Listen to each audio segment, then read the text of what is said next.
In the last video, we created a function called show version that always runs the CLI command show version, right?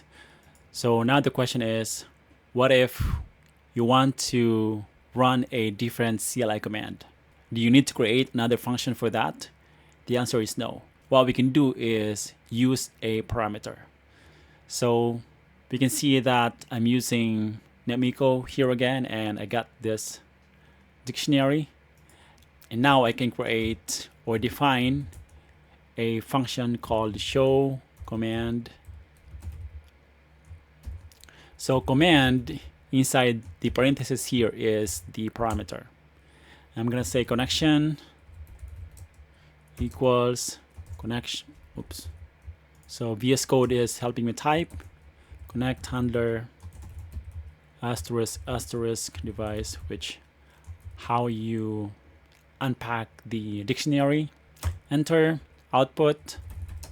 So this is where I'm going to send or save the output of the command.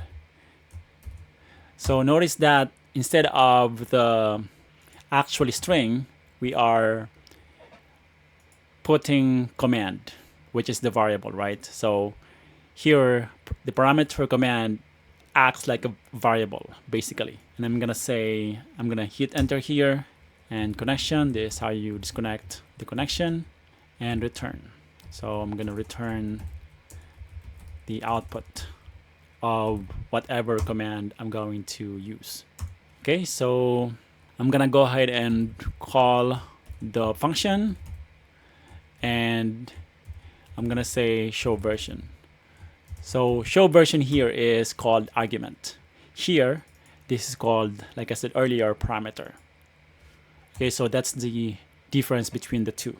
So if I go ahead and run this code, nothing will appear on the screen because we are not printing anything on the screen.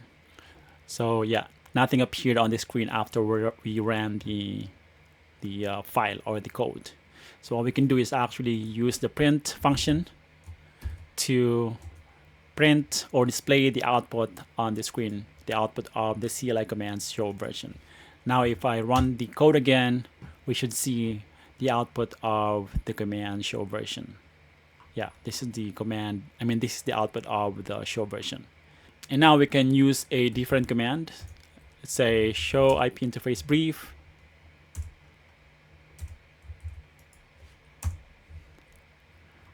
I'm gonna run the code again. Yeah, now we see the output of the command show IP interface brief. So that's how you can use parameters. So in this case, again, the parameter is called command, and the argument here is the value that you put inside the parentheses when you call the function. Okay, so hopefully you found this video useful. If you did, don't forget to hit like, subscribe, and I'll see you on the next one. Bye for now.